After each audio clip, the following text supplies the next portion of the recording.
President Trump is expected to sign his new tariff plan as soon as today. He's calling for a 25% tariff on imported steel and 10% for aluminum.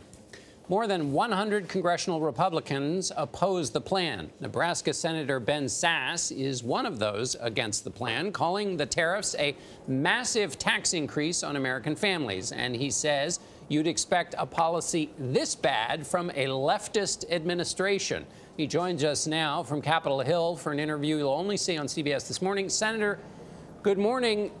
Good morning, John. Them's fighting words. So what are you going to do other than fight? Is there anything you can do to get in the way of what the president's trying to do here? Well, for decades, the Congress has punted lots and lots of its responsibilities and authorities to the executive branch. And regardless of whether you're a Republican or a Democrat, that's a bad idea for public deliberation, because right now we don't have a very clear understanding in the country about what's happening in our economy. These tariffs are a terrible idea, but they're not just a terrible idea this week or this month, but they're a terrible idea because it doesn't make sense of where we are in economic history. Tariffs always hurt us. Ultimately, nobody ever wins a trade war. Both sides lose a trade war.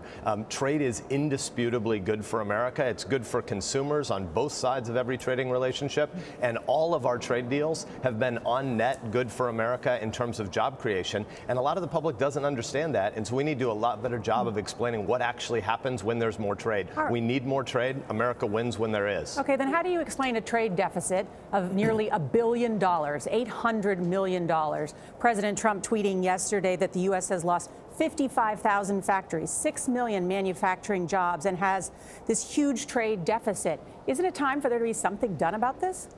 Yeah, so let's back up, because a lot of times trade deficits on a bilateral basis are just completely misunderstood. I have a trade deficit with the grocery store. They supply a whole bunch of really good stuff that I want, and I give them my money, and that circulates back into the economy. Here's what actually happens when you have more trade. When you have more trade, it means that American families are buying more high quality or low cost, or usually both, stuff from some trading partner on the other side of a border. What happens in the U.S. is when there's more trade, we have more export markets. Nebraska, where I live, is the most productive farmland in the history of the world. We feed the world, and our economy is fundamentally dependent upon the fact that we produce better and higher quality stuff than any other farmers in the world. And so we need more markets to sell it to than just the U.S. So let's look at steel in particular.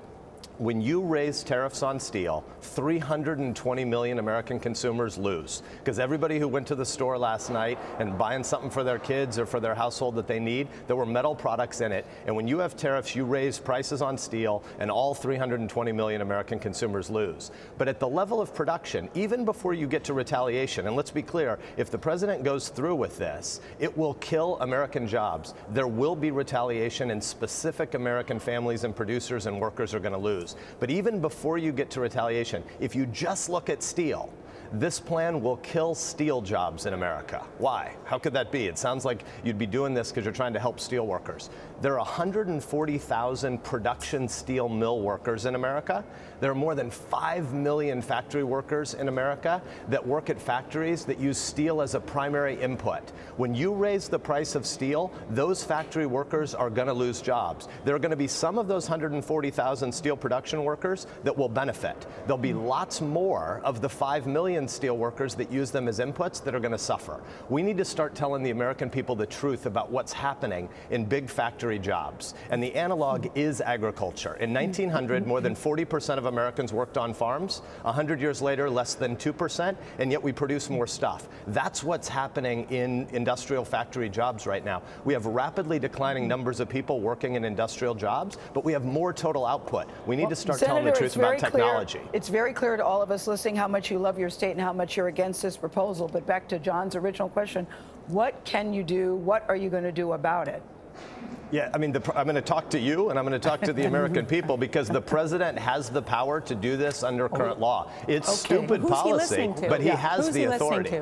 Who's he listening to? So there's a big fight happening inside the administration right now, because most senior people in the White House know that this is a really dumb policy. And the American people, the forgotten workers of even the Rust Belt states, they don't want to be drafted and be casualties in a stupid trade war. And so there are a bunch of people inside the administration trying to talk the president president out of this, but you can see the mixed messages coming out of the administration when we say we're doing this to target China. And you know who loses most? Canada, one of our fundamental partners. They're the main exporter of steel to the U.S. Senator, you talk about the organization inside the White House. You used to repair organizations for a living.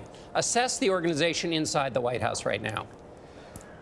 So it's a tough place to work, and there are a lot of really good people there, and the president does deserve credit for a lot of good people he's put in this administration. Somebody like Don McGahn, who's helping him pick judges, doing a phenomenal job. But a lot of them the regulatory agenda. A lot of them are leaving.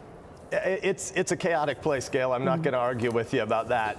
Ultimately, this White House is a reflection of this president, and he's said that he likes chaos. I don't think that's really a great way to run an organization, but I save most of my counsel on that topic for the president in private. We actually have a surprisingly good relationship. We wrestle a lot in private before I'm out here criticizing him in public. But in the trade war that we're talking about today, it's going to hurt Americans. It's going to hurt American families, and it's going to cost us jobs. And I hope the president walks back from the brink. Okay, we'll see if he's listening to you. Thank you very much, Senator Sasse, for taking the time this morning.